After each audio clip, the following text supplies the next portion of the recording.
Hi, my name's Travis Bullock with Mile High Outfitters. Today we're going to show you a few hitches. We're going to start off with the barrel hitch.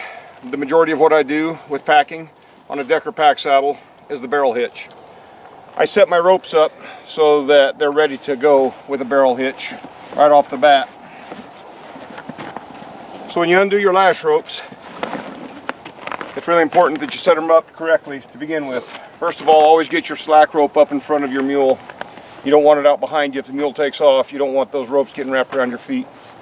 To start the barrel hitch, you're going to pull your rope around and you're going to make one loop. Then we're going to go through the back D-ring and we're going to make another loop. When we get done, you should be able to move your ropes back and forth like that, and we're just going to lay them out. Then we're going to take our load.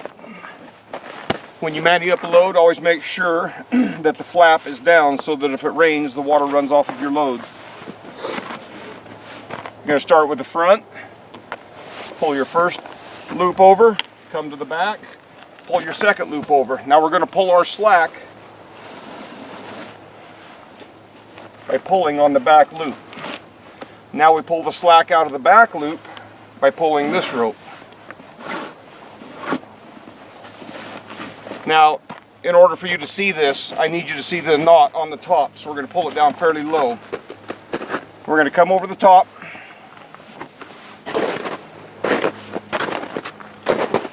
I need to get it right down in there.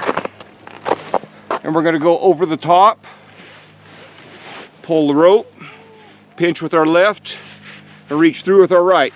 Be careful that you don't run your hand all the way through. You don't want your mule taken off with you. So as you're reaching through, you're just barely reaching through with your fingers to grab that slack rope. And what we're going to do is pull it up into a bow. Now a lot of hitches that you'll see, they're going to stop right here, but we're not. We're going to keep pulling all of our slack through and just keep pulling it.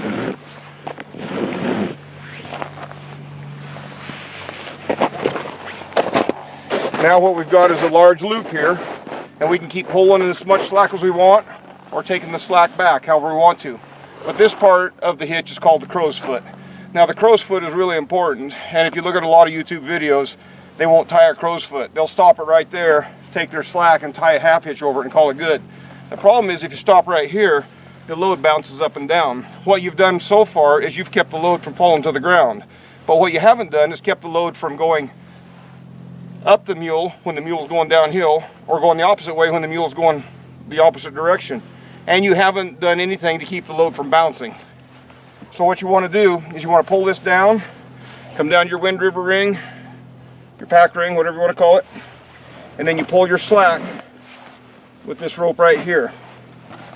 Come down, go through, pinch with your left, run around with your right, and tie a bow. Make sure this loop is fairly small so that you don't have it catching on branches as you're going down the trail.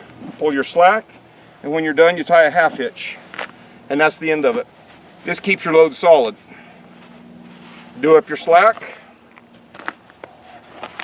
and stick it to the back of the load. When you're doing your slack, don't keep it out front here, because again, it'll be catching on branches as you're going down the trail. And that takes care of the barrel hitch. What I like about the barrel hitch versus the box hitch is the barrel hitch gives you 2 points of contact on your load to keep that load from falling down. With the box hitch, you only have 1 point of contact.